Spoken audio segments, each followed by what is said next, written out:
Donna? Donna?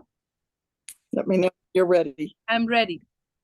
Okay, I wasn't sure if you were ready. Okay, so I'm Donna Four. I met some of you at Logan, so good to see you again. Although I don't see you on camera yet, but I'm sure I'll be able to see you once we're done with the presentation. What I do, well, what I did in the Air Force is totally different than what I do now. I was actually an intelligence officer in the Air Force.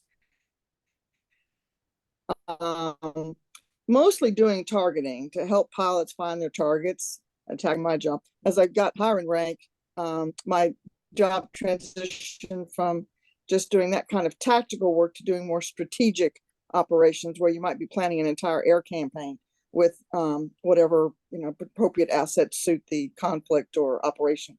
Then I ended up at the Pentagon, which there's two main jobs at the Pentagon: making policy and getting money. And I did both. So that's why I ended up at the Pentagon, because of my rank and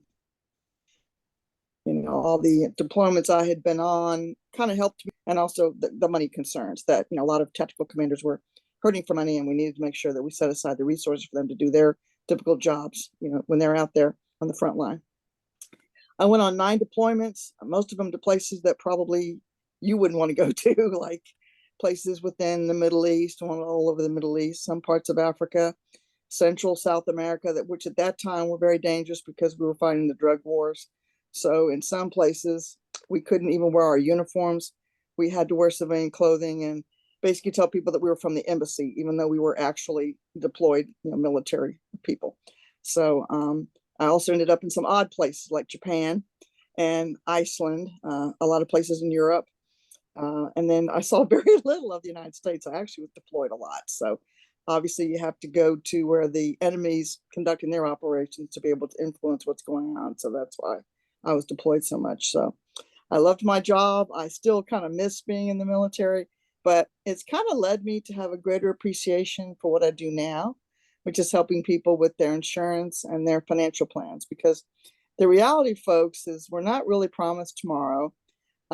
If we don't have the right plans in place, the people we leave behind that love us and have helped us all of our lives, may be left in a difficult position financially because we didn't make those plans. I always worried when I was deployed overseas that something bad might happen to me, and I wanted to make sure that my family was well taken care of, so that in the event that I didn't make it back, that at least financially I had made the kind of plans that would make it easier for them. I couldn't take away the pain of losing me, but I could make it easier for them to financially to move on and to have the life that I would have hoped to have with them. So what we're going to talk about today is the advantages of doing just that kind of financial planning.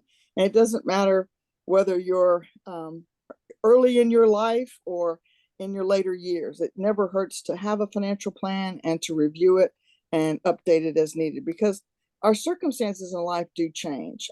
They don't stay the same. What you benefited you and your family in your 20s, 30s, or 40s. Now, if you're in your 50s or 60s and you're getting closer to retirement, you need to shift your plan a little bit, because now you're transitioning towards that retirement that you've been working for all your life. So it's important to understand the value of keeping your plan up to date and making sure it keeps up with your current goals and your current needs. So Claire, did you want to stop now? Yeah, just and then we'll transition what your contact to the presentation. Tell them what your contact information is. Sure. Yeah. My phone number, and it'll also be on my slides, is 434-665-1434. I have a website. It'll also be on my slides. I'm also on all types of social media, Facebook, LinkedIn, Instagram. I'm not on Twitter, aka X now, but that'll be my next. I guess I was waiting for them to finish naming it. I guess we now know it's called X, so maybe I'll get an account on there now that we have it all figured out. Absolutely. But I am easy to contact. I do take weekend appointments. If you work during the week and your only available time is to talk with me on a weekend or even after work hours, that's not a problem for me. I'm there to be your support and your help. So I adjust my schedule to suit what you need. So fabulous. So make sure you get that appointment with Donna Ford. Thank you so much. And let's get into the presentation. And in case you want to see the presentation, set up an appointment with her and she'll do a one-on-one with you.